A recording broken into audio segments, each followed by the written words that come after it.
আমার ভাবিমা হওয়ার পর বেশ একাকিত্ব বোধ করছিলেন। তার এবং আমার দাদার মধ্যে দূরত্ব ক্রমশ বাড়ছিল। এরই মধ্যে আমি তাদের বাড়িতে যাই, আর আমাকে দেখে ভাবি খুব খুশি হন। একদিন আমি ভাবির ঘরে হঠাৎ করে ঢুকে পড়ি যখন তিনি তার শিশুকে খাওয়াচ্ছিলেন। সেদিনের ঘটনাটি আমাদের দুজনের জন্যই কিছুটা অস্বস্তিকর ছিল। আমি পরিস্থিতি বুঝতে পেরে দ্রুত ক্ষমা চেয়ে বেরিয়ে আসি। এক রাতে ভাবি হঠাৎ আমার ঘরে আসেন। আমি বুঝতে পারলাম তিনি মানসিক চাপে আছেন। কিছু না বললেও তার চোখে ক্লান্তির চিহ্ন স্পষ্ট ছিল। তিনি বললেন, আমার দিনগুলো খুব কঠিন যাচ্ছে, একটু মানসিক সমর্থন দরকার। এরপর তিনি এসে আমার পাশে বসেন। আমরা কিছুক্ষণ কথা বললাম, আমি তাকে সান্ত্বনা দেওয়ার চেষ্টা করলাম। সেই রাতটি আমাদের সম্পর্কের জন্য নতুন একটি অধ্যায়ের শুরু ছিল, যেখানে সহানুভূতি আর বন্ধুত্ব আরও গভীর হয়। আমার ভাবি ছিল অনেক সুন্দর দেখতে। তিনি সব সময় মডার্ন ড্রেস পরতে ভালোবাসত। বিয়ের পর তিনি একটু স্বাস্থ্যবান হয়ে যায়, যা তাকে আরও বেশি আকর্ষণীয় করে তুলেছিল। বন্ধুরা, আজকের গল্পটি অনেক বেশি স্পেশাল, তাই কেউ মিস করবেন না। দয়া করে গল্পগুলো ভালো লাগলে ভিডিওটি লাইক, শেয়ার এবং চ্যানেলটি সাবস্ক্রাইব করো প্লিজ।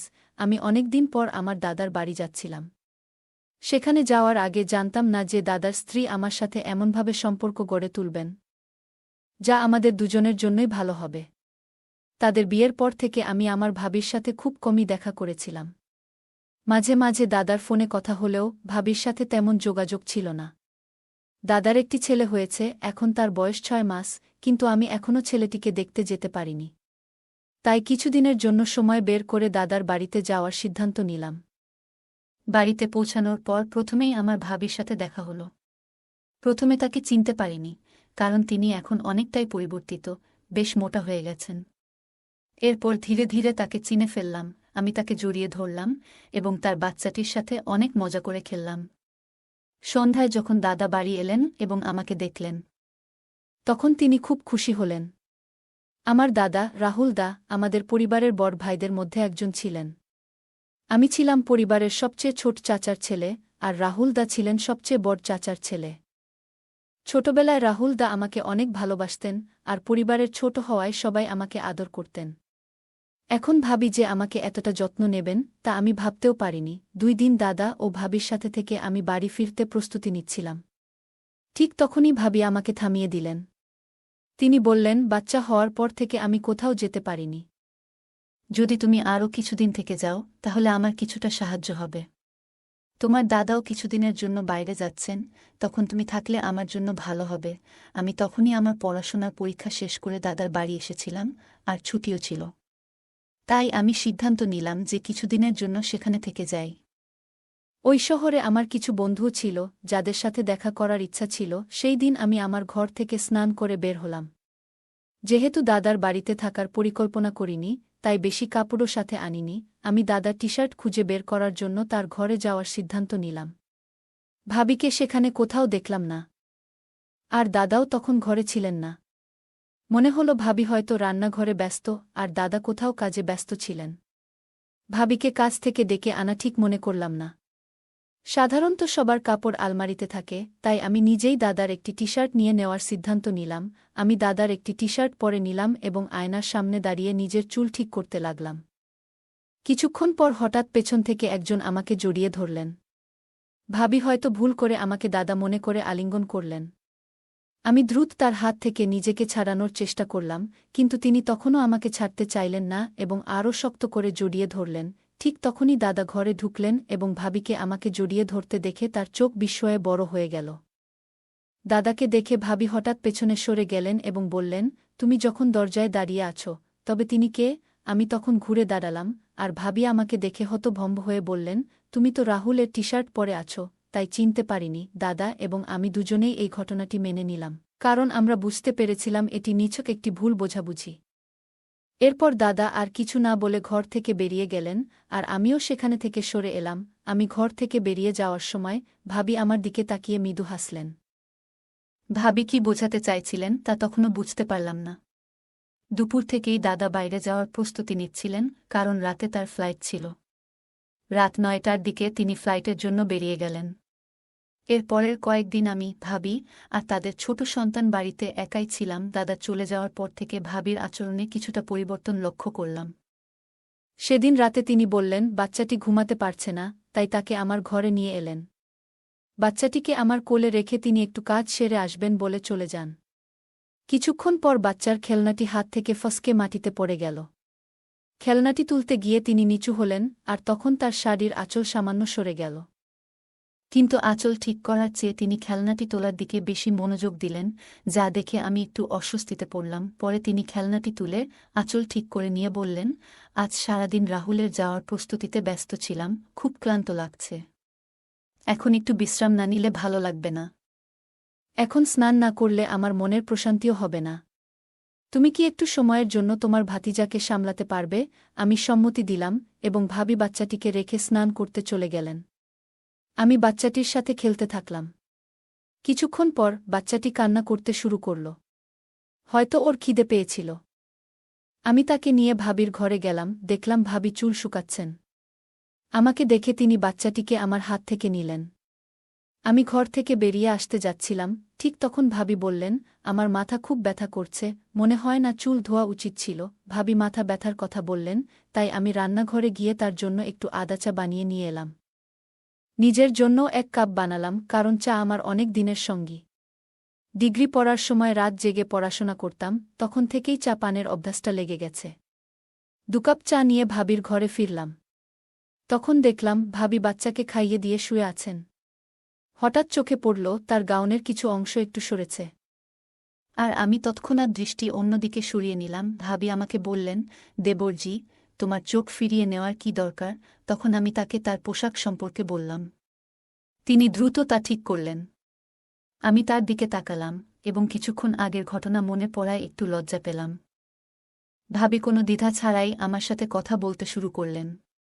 চায়ের কাপ হাতে নিয়ে বললেন, তোমার বানানো চা বেশ ভালো হয়েছে। মাথার ব্যথাও যেন সেরে গেছে। চা শেষ করে আমি কাপগুলো তুলে রান্নাঘরে রাখলাম এবং তারপর নিজের ঘরে গিয়ে ঘুমিয়ে পড়লাম। পরদিন প্রতিদিনের মতো আমি সকালবেলা ঘরের বাইরে ব্যায়াম করছিলাম। সাধারণত ভাবি সকাল 9টার দিকে ওঠেন, তাই আমি জানতাম তিনি এত সকালে বের হবেন না। আমি প্রতিদিন সকাল 7টায় উঠে ব্যায়াম শুরু করি এবং 8টার মধ্যে শরীর ঘামে ভিজে যায়। হঠাৎ 8টার সময় ভাবি তার ঘর থেকে বেরিয়ে এলেন। আমাকে এক্সারসাইজ করতে দেখে বললেন, তুমি তো এত ফিট আছো, আমাকে কখনো এক্সারসাইজ করার পরামর্শ দাওনি কেন? বাচ্চা হওয়ার পর থেকে আমার শরীরের অবস্থা খারাপ হয়ে গেছে। আমি হেসে বললাম, কোনো সমস্যা নেই, তুমি আজ থেকে আমার সাথে ব্যায়াম করতে শুরু করো। তারপর ভাবি শার্ট ও প্যান্ট পরে এলেন, যাতে তাকে একটু অন্যরকম লাগছিল। আমি নিজেকে সামলে নিলাম এবং ভাবিকে ব্যায়ামের ধাপগুলো শেখাতে লাগলাম। এইভাবে আমাদের মধ্যে কথাবার্তা আরও বেড়ে যেতে লাগল। মাঝে মাঝে ভাবি হঠাৎ দুপুরে আমাকে তার ঘরে ডেকে পাঠাতেন, যাতে তিনি কোনো সাহায্য বা পরামর্শ নিতে পারতেন। এরপর একদিন আমার এক বন্ধুর ফোন এলো, যে এই শহরেই থাকত। তাকে বললাম যে আমিও এই শহরে আছি এবং সে আমাকে দেখা করতে জোর করতে লাগল। যখন আমি বন্ধুর সাথে ফোনে কথা বলছিলাম, ভাবি আমার পাশেই বসেছিলেন। আমি বাইরে যাওয়ার কথা বলতেই তিনি আমাকে থামিয়ে বললেন, এখন তো আমরা দুজনই বাড়িতে আছি, তাই তুমি তোমার বন্ধুকে এখানে ডাকো। আমি তোমাদের জন্য ভালো কিছু খাবার তৈরি করব। আমি আমার বন্ধুকে বাড়িতে আসার জন্য ঠিকানা দিলাম এবং ভাবি সেদিন আমাদের জন্য নিজ হাতে খুব সুন্দর কিছু খাবার তৈরি করলেন। আমার বন্ধু সুনীল এলে ভাবি তার সঙ্গে বেশ ভালোভাবে কথা বললেন। কিন্তু সুনীল চলে যাওয়ার পর ভাবি বললেন, তোমার এই বন্ধুকে ভালো লাগেনি। তার চোখের দৃষ্টি কিছু ঠিক ছিল না। মহিলারা পুরুষদের দৃষ্টিভঙ্গি ভালোভাবে বুঝতে পারেন, আর ভাবি হয়তো সঠিকভাবেই সেটা ধরতে পেরেছিলেন। আমি ভাবিকে আশ্বস্ত করলাম, ঠিক আছে, আজ থেকে আমি তার সাথে শুধু বাড়ির বাইরে দেখা করব। আর কখনো তাকে বাড়িতে ডাকব না। সেই রাতেই বাচ্চাটি খুব কান্নাকাটি করছিল, আর ভাবিও বেশ ক্লান্ত লাগছিলেন। আমি শিশুর কান্নার শব্দ শুনে ভাবির ঘরে গেলাম। তার হাত থেকে বাচ্চাটিকে নিয়ে কোলে নিয়ে শান্ত করার চেষ্টা করলাম। তখন ভাবি বললেন, ভাই, আপনি আমার আর আমার বাচ্চার যত্ন কেমন করে করছেন? রাহুল তো বাচ্চা কান্না করলে পাশের ঘরে গিয়ে ঘুমিয়ে পড়ে, কিন্তু আপনি আপনার ঘুম নষ্ট করে আমাদের পাশে এসে দাঁড়ালেন। তার চোখে জল দেখা গেল। ভাবি বললেন, আমার পেটে অনেক যন্ত্রণা হচ্ছে, আমি ভেবেছিলাম তার জন্য কিছু গরম পানীয় তৈরি করে আনব। তখনই তিনি আমার হাত ধরে বললেন, কিছু আনার দরকার নেই। এটা আমার শারীরিক সমস্যার কারণে হচ্ছে এবং আগামী কয়েকদিন এমনটাই চলবে। ভাবি হঠাৎ করে তার মাথাটা আমার কাঁধে রাখলেন। আমি বুঝলাম সম্ভবত তিনি বেশ ক্লান্ত আর অসুস্থ বোধ করছেন। বাচ্চাটাও তাকে সারাদিন বিরক্ত করেছে। তাকে আরাম দিতে আমি তাকে বিছানায় শুইয়ে দিলাম এবং মাথায় আলতো করে হাত বোলাতে লাগলাম। কিছুক্ষণ পর ধীরে ধীরে তার মুখে আরামের ভাব ফুটে উঠল। কয়েকদিন পর ভাবির শরীর আগের তুলনায় বেশ সুস্থ মনে হল। ভাবি আমার ঘরে এলেন, আজ যেন তাকে দেখতে আরও সুন্দর লাগছিল। তিনি কালো রঙের একটি শাড়ি পরেছিলেন। ভাবি বললেন, ভাই, এই কয়েকদিনে আপনি আমার খুব যত্ন নিয়েছেন। বিয়ের পর থেকে রাহুল কখনোই আমার এতটা খেয়াল রাখেনি। অন্তত আমি মনে করতে পারছি না। আপনার মতো একজন স্বামী পেলে হয়তো আমার জীবনটা আরও সুন্দর হতো। কিন্তু কি করব, আমার ভাগ্যই খারাপ। আমি ভাবলাম, অনেক মহিলাই তাদের স্বামী সম্পর্কে অভিযোগ করেন, হয়তো ভাবিও তেমনি কিছু বলছেন। কিন্তু কিছুক্ষণ পর তিনি আরও কাছে এসে বললেন, ভাই, আপনার কাছ থেকে একটা বড় সাহায্য চাই। তিনি বললেন, গত কয়েকদিনে আপনার কাছ থেকে আমি যে সমর্থন পেয়েছি সেটা কোনোদিন ভুলব না। ভাবি এত সহজভাবে কথাগুলো বললেন যে আমি কিছুটা বিস্মিত হলাম। আমি জিজ্ঞাসা করলাম, ভাবি, আপনি ঠিক আছেন তো? এসব বলার মানে কি? আমি বিষয়টিকে গভীরে নিতে চাইছিলাম না, তাই আলাপ অন্যদিকে ঘোরানোর চেষ্টা করছিলাম। তখন হঠাৎ করে ভাবি কেঁদে উঠলেন। বললেন, আজ পর্যন্ত আমি অনেক কষ্ট মনে ধরে রেখেছি। আজ আপনার সামনে সব কিছু খুলে বলতে ইচ্ছে করছে। ভাবি বললেন, তোমার ভাই অনেক দিন ধরে অসুস্থ, আর তার প্রভাব আমাদের ছেলেও সহ্য করছে। জন্ম থেকেই আমার সন্তান দুর্বল। তোমার ভাইয়ের অসুস্থতার কারণেই এমনটা হয়েছে। যদি গাছের শিকড় দুর্বল হয়, তাহলে ডালপালা কি শক্তিশালী হতে পারে? আমি অবাক হয়ে বললাম, ভাবি, তুমি এসব কি বলছ? তোমার কথাগুলোর মানে পুরোপুরি বুঝতে পারছি না। ঠিক তখনই ভাবি আমার দিকে ফিরে আবেগপ্রবণ হয়ে বললেন, ভাই, আমাকে বিশ্বাস করো। আমি মিথ্যা বলছি না। এরপর তিনি তার ঘরে গিয়ে আমার ভাইয়ের কিছু মেডিকেল রিপোর্ট নিয়ে এলেন। বললেন, তোমার ভাইয়ের অসুস্থতা সম্পর্কে তুমি জানোই। আমার সন্তানও খুব অল্প বয়সে নানা সমস্যায় ভুগছে, আর আমি নিশ্চিত নই সে কতদিন সুস্থ থাকবে। এখন আমাদের কাছে খুব বেশি সময় নেই। তাছাড়া তোমার ভাই তো বাড়িতেও নেই। ভাবি আমাকে গভীরভাবে দেখলেন এবং বললেন, তুমি তো বুঝতে পারছ, এই পরিস্থিতিতে একজন মায়ের কত কিছু চিন্তা করতে হয়। তিনি সাহায্যের জন্য অনুরোধ করলেন।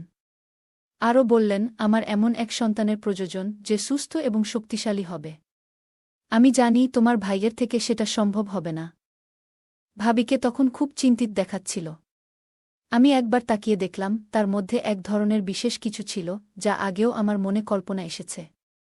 যেন তিনি একজন খুবই সুন্দর এবং গুণী মহিলা আমার সামনে দাঁড়িয়ে আছেন। আমি মনে করলাম, এই সময়ে তাকে মানসিকভাবে সাহায্য করা দরকার, এবং তাই তার পাশে থাকার সিদ্ধান্ত নিলাম। আমরা সেই রাত কিছুক্ষণ কথা বললাম, একে অপরকে বুঝতে চেষ্টা করলাম। ঠিক তখন পাশের ঘর থেকে শিশুর কান্নার আওয়াজ পেলাম। আমরা দুজনেই শিশুটির যত্ন নিতে উঠে গেলাম, কিন্তু আমার মনে হচ্ছিল এটা ঠিক হবে না।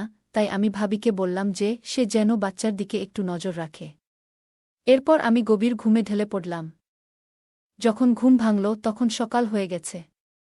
আমি ঘুম থেকে উঠে দেখি ভাবি আমার পাশে বসে আছেন। তিনি এখনও সেই একই নাইট ড্রেসে ছিলেন। মনে হলো তিনি রাতে একটুও ঘুমাননি, কারণ আমি উঠতেই ভাবি আমার সামনেই আছেন। তিনি হেসে বললেন, ভাইজা, আপনি তো আমাকে ভালোভাবেই বোকা বানালেন। আপনি রাজি বলার পরেও সরাসরি ঘুমিয়ে পড়লেন। আমি তখন তাকে আলতো করে বললাম, আমাদের জন্য সময় আছে, মাত্র একটা দিন নয়, সামনের 15 দিন আমাদের জন্যই রয়েছে। মনে রেখো, আমরা একে অপরের পাশে আছি। ভাবি নিজে থেকেই আমার দিকে এগিয়ে এসেছিলেন, তবে আমি বুঝেছিলাম এর আগে আমাকে কিছু মানসিক প্রস্তুতি নিতে হবে, কারণ এই অভিজ্ঞতা আমার জন্য নতুন ছিল। সেই দিন আমি সেলুনে গিয়েছিলাম এবং পথে আমার এক বন্ধুর কথা মনে পড়ে। সে বরাবরই মেয়েদের ব্যাপারে বেশ অভিজ্ঞ ছিল, সবসময় কাউকে না কাউকে ইমপ্রেস করার চেষ্টা করত। ভাবির সঙ্গে দেখা করার আগে আমি তার কাছ থেকে কিছু পরামর্শ নিলাম। সে আমাকে কিছু টিপস দিল। রাতে প্রতিদিনের মতো ভাবি আমার ঘরে এলেন।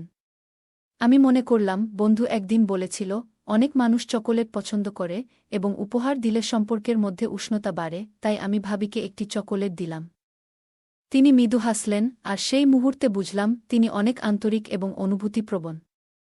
তার সঙ্গে কথা বলাটা খুবই মধুর ছিল, এবং সেই দিনটা আমাদের মধ্যে একটি সুন্দর বন্ধুত্বের স্মৃতি হয়ে থাকল। পরের দিন সকালে ঘুম থেকে উঠে নিজেকে খুব সতেজ ও প্রশান্ত লাগল। জীবনের 25 বছরেও এমন অনুভূতি আগে কখনো হয়নি, যা আমাকে গভীরভাবে স্পর্শ করেছিল। সেই অভিজ্ঞতা মনে দাগ কেটেছিল। এরপর থেকে ভাবির সঙ্গে সময় কাটানো যেন একটা অভ্যাসে পরিণত হল। আমরা বিভিন্ন বিষয়ে কথা বলতাম আর তার সঙ্গ উপভোগ করতাম। তবে কিছুদিন পর বড় দাদা বাড়ি ফিরলেন। আমি ভেবেছিলাম হয়তো এখন আমাদের বন্ধুত্বের সেই খোলামেলা মুহূর্তগুলো আর আগের মতো থাকবে না। তবুও রাতের সময় যখন সবাই ঘুমিয়ে থাকত, ভাবি মাঝে মধ্যে আমার সঙ্গে কিছু সময় কাটাতে আসতেন। আমরা তখন নানা বিষয় নিয়ে আলোচনা করতাম। একবার রাতের বেলা ভাবি আমার ঘরে এসে হাসি মুখে বললেন, গত 2 দিন ধরে আমার মনে হচ্ছিল আমি হয়তো মা হতে চলেছি।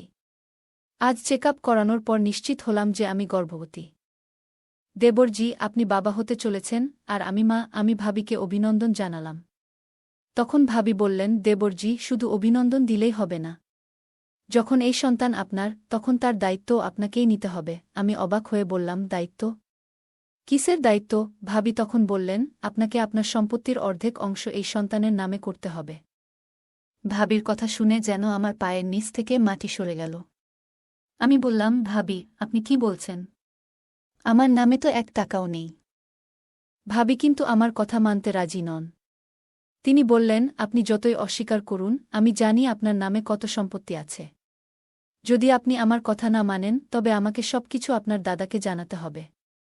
এরপর আপনার পরিবারের সামনে কিভাবে বদনাম হবে, তা আপনি নিজেই দেখবেন। আমি বললাম, ভাবি, আপনি এই বাড়িতে মাত্র 2 বছর আগে এসেছেন। আর এই 2 বছরে আমি আপনাকে কোনো বড় পারিবারিক অনুষ্ঠানে দেখিনি। তাহলে আপনি আমার সম্পত্তি সম্পর্কে কিভাবে জানলেন? ভাবি আমার প্রশ্নের মুখে কিছুটা অসহায় হয়ে গেলেন। আমি আবার বললাম, নিশ্চিতভাবেই দাদা আপনাকে এসব বলেছিলেন। কিন্তু ভাবি, আপনার কাছে যত সম্পত্তিই থাকুক না কেন, কয়েক বছরের মধ্যে সেটা কোনো কাজে আসবে না। সে শুনে খুব চিন্তায় পড়ল। আমি তাকে মৃদু হেসে বললাম, তুমি কিছু বুঝতে পারছ? তখন সে বলল, দেবর, তুমি কি বলতে চাচ্ছ? আমি উত্তর দিলাম, আমার শরীরে এক ধরনের রোগ আছে, যেটা হয়তো তোমারও হতে পারে। তবে চিন্তা করো না, এটা খুব জটিল কিছু, যা কখনো ঠিক হবে না। আর কিছুদিন পরেই আমি মারা যাব, সাথে তুমিও। তাই আমি আমার সম্পত্তির এক অংশ তোমার নামে লিখে দিতে চাই। সে তখন খুবই অবাক হয়ে গেল। তার মুখ লাল হয়ে উঠল এবং বলল, এই কি বিপদে পড়লাম আমি। তারপর সে তার স্বামীকে জোরে জোরে ডাকতে শুরু করল। দাদা সঙ্গে সঙ্গে ঘরে চলে এলো, যেন বাইরে দাঁড়িয়ে সবকিছু শুনছিল। তখন ভাবি তার স্বামীকে বলল, আমি সম্পত্তির জন্যই তোমার ভাইয়ের কাছে এসেছিলাম। কিন্তু আমি জানতাম না যে তার শরীরে এই ধরনের সমস্যা রয়েছে। এখন আমাকে কি করতে হবে? এরপর দাদা আর ভাবির মধ্যে তর্ক শুরু হয়ে গেল। আমি সব বুঝতে পারছিলাম যে ভাবির পরিকল্পনাটি সঠিকভাবে সফল হয়নি। ভাইয়ের সাথে ভাবির প্রথম পরিচয় এবং এরপর যা ঘটেছিল, সবকিছুই এখন পরিষ্কার হয়ে গেল। সে খুব লোভী, আর সেই কারণেই ভাইয়া তার থেকে দূরে সরে গিয়েছিল। তার স্বার্থ ছাড়া সে কারো কাছে আসে না। রাহুল ভাই আমাকে শুধু ভাবির ব্যাপারে সতর্ক করেছিল। কিন্তু সেদিন রাতে দাদার আসল চেহারাটাও আমার সামনে উন্মোচিত হল। তারা দুজন মিলে আমাকে ঠকিয়ে আমার সম্পত্তি হাতিয়ে নেওয়ার পরিকল্পনা করেছিল। আমি দাদাকে বললাম, দাদা, তুমি এতটা নিচে নামতে পারবে তা আমি ভাবতেও পারিনি। তুমি কিভাবে তোমার স্ত্রীকে অন্য পুরুষের সঙ্গে সম্পর্ক রাখতে দাও? শুধু টাকার জন্য তুমি নিজের ভাইয়ের সঙ্গে প্রতারণা করছ। আমি ভেবেছিলাম আমার দাদা এখনও আমাকে নিঃস্বার্থভাবে ভালোবাসে। কিন্তু আমি ভুল ছিলাম। আমার কথা শুনে দাদা চুপচাপ মাথা নিচু করে দাঁড়িয়েছিল। আর ভাবির চোখে তখন জল। আমি তখন ভাবিকে সত্যিটা জানিয়ে দিলাম। আমি বললাম, ভাবি, তোমার চিন্তা করার দরকার নেই। আমার কোনো গোপন রোগ নেই, আর আমি তোমার সঙ্গে কিছুই ভুল করিনি। যখন তুমি আমার কাছে আসতে, আমি তোমাকে চকোলেট খেতে দিতাম, যাতে ঘুমের ওষুধ মেশানো ছিল।